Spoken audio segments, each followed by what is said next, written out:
So magandang araw po sa ating lahat. Once again, this is Christopher Valdez of marketinghidden-secrets.com and isa akong network marketer and online marketer.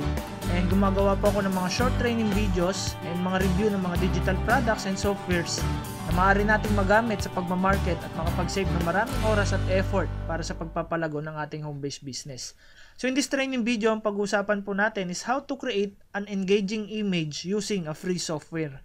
So, dito pa may isi-share ako sa inyo isang website na pwede nating puntahan upang makapag-create tayo ng engaging, live, and interesting na mga images. And yung mga images pong ito, pwede natin siyang gamitin para sa ating mga presentations. Kung meron tayong sariling website, pwede natin itong gamitin. And pwede rin pong natin gamitin ito sa mga postings natin sa ating social media accounts. Importante po kasing live, interesting, tsaka engaging yung ating mga images upang sa ganon, mas malaki po yung chance na i-click yung value na gusto nating i-share or gusto nating i-impart dun sa target audience natin. So, wag na po natin patagalin ito and puntahan na po natin yung website na yon. Okay?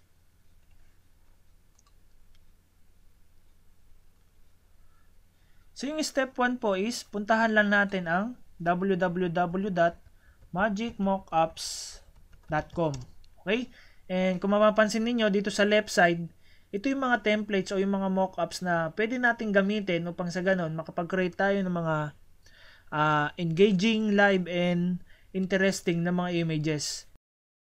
So say for example po, ang gamitin nating template dito sa left side is ito. Ayan. Kung mapapansin nyo po, by default, yung kakailanganin natin na image dito is 1440 pixels by 900 pixels. Okay? Pero minsan, it is not necessary po na sundin natin yung size na yan kasi nag-auto-adjust naman yung image na pwede natin i-upload dito. So, yung next step po na pwede natin gawin is, click lang natin dito and then mamili po tayo ng image na gusto natin mag-appear dito sa screen ng laptop na ito. Okay? So, say for example, meron tayong bagong produkto na ila-launch. So, pwede po natin piliin kunyari ito. Image na yon. So, yan po, nag-upload lang siya ngayon.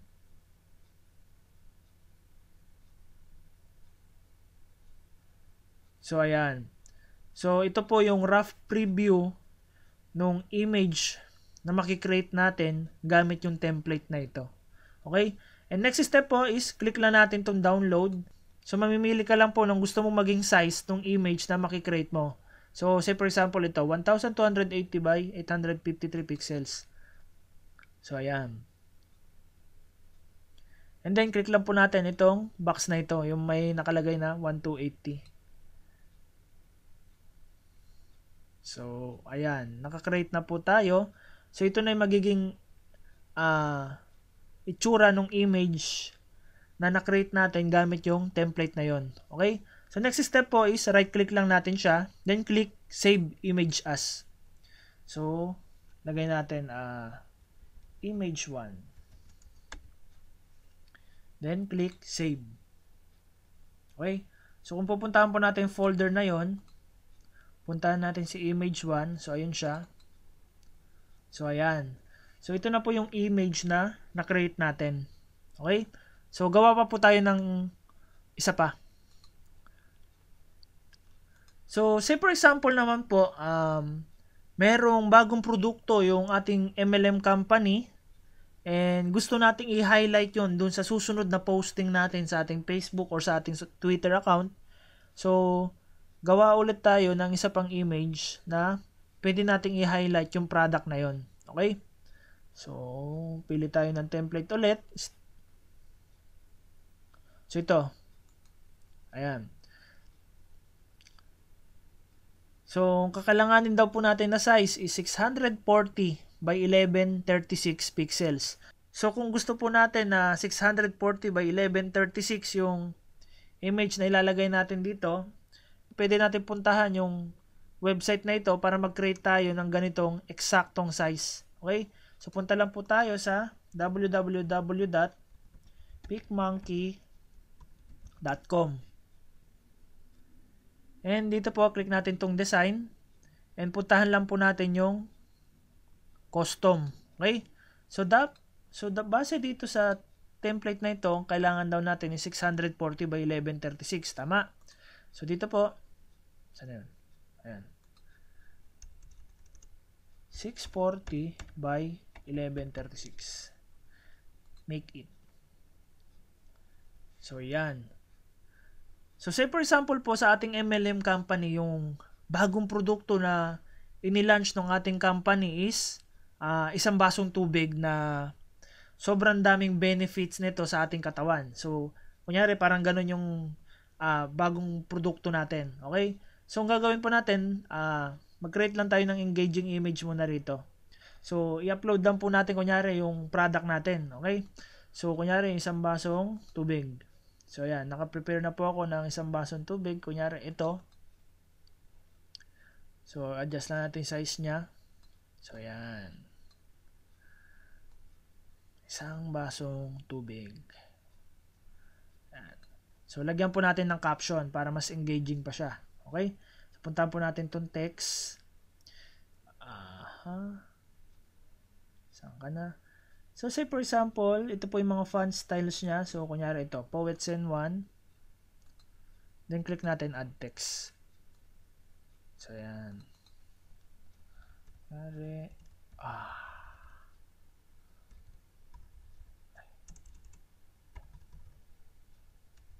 So mas maganda po kunyari blue. Ayan.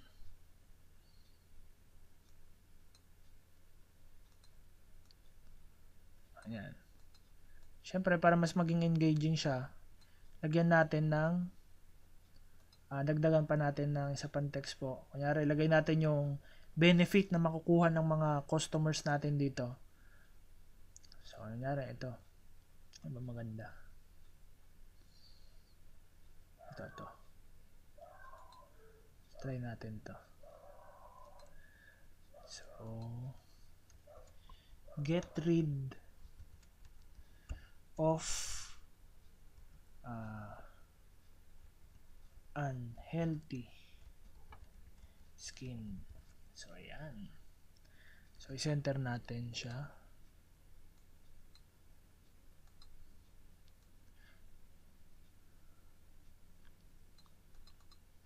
Ano yung magandang kulay? So kunyari lagay po natin pula.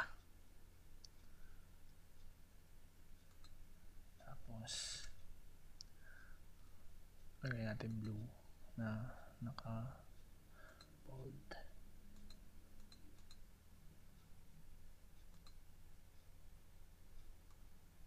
So, ayan. So, kunyari, ito po yung image natin, no? So, click lang po natin save.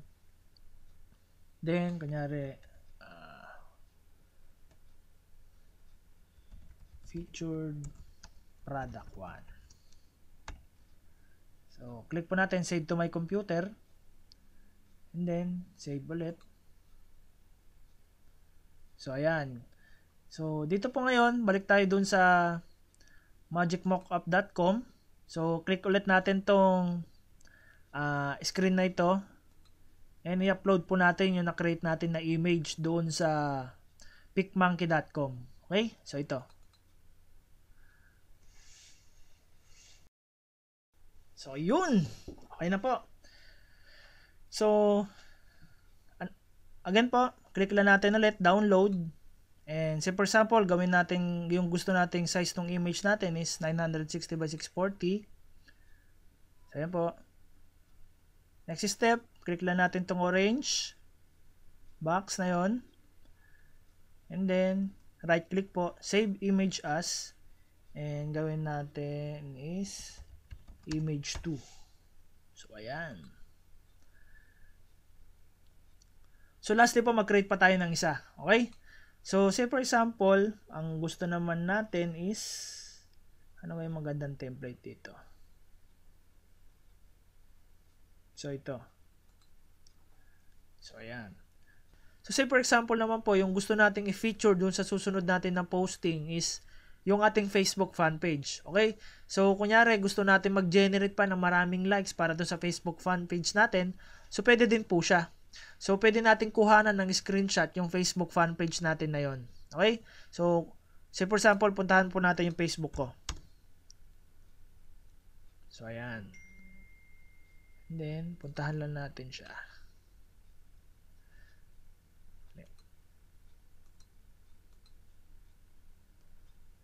So, ayan.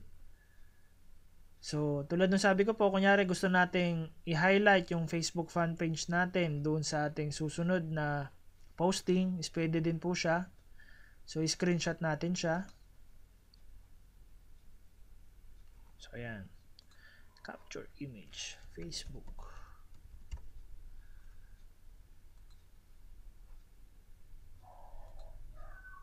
So, yun. Anyway po pala, yung ginagamit ko na software or app na pang screenshot is yung Jing, no?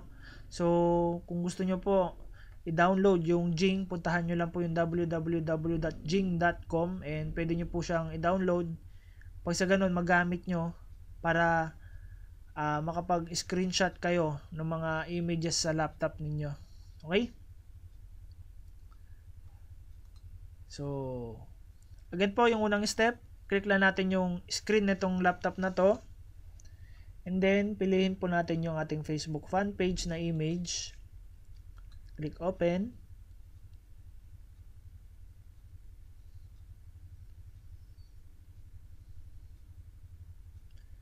So, ayun.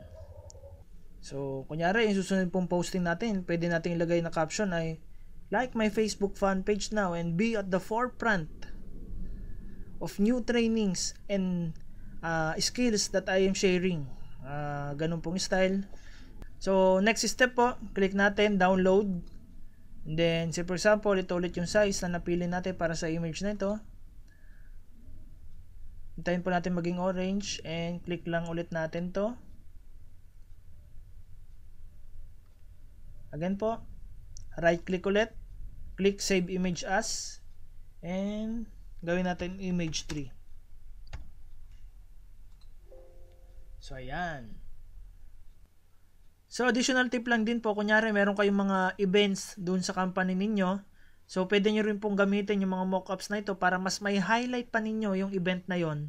Upang sa ganun po, mas maging engaging siya at mas malaki yung chance na i-click ito ng ating mga target audience.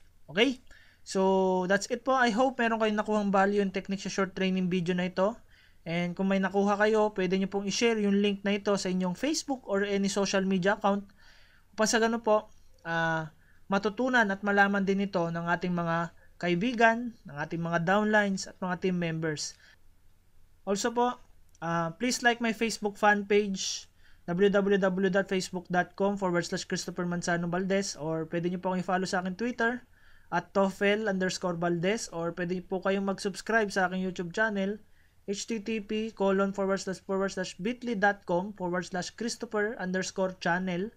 And kung may mga katanungan po kayo about sa training video na ito, pwede nyo po akong i-email sa christopher@marketingheniosecrets.com, or pwede nyo pong i-comment sa baba ng video na ito yung gusto nyong itanong. Okay? Anyway po pala, alam naman natin learning is everything, and isang habit po na pwede nating i-develop is reading books about network marketing. Tama? And I strongly recommend po bisitahin ninyo itong http://marketingheniosecrets.com/my-store, and pwede nyo pong i-check dyan yung mga recommended ko na best-selling books galing sa mga veterano at mga proven networkers na all around the world. And for sure po, kapag babasahin yung mga librong yon, marami kayong matututunan ng mga bagong techniques and strategies. Okay? And finally po, kung gusto ninyong mauna sa lahat ng trainings na ginagawa ko, sa mga tools and softwares na nire-review ko, maaari po nating magamit to save lots of time and effort sa pagmamarket.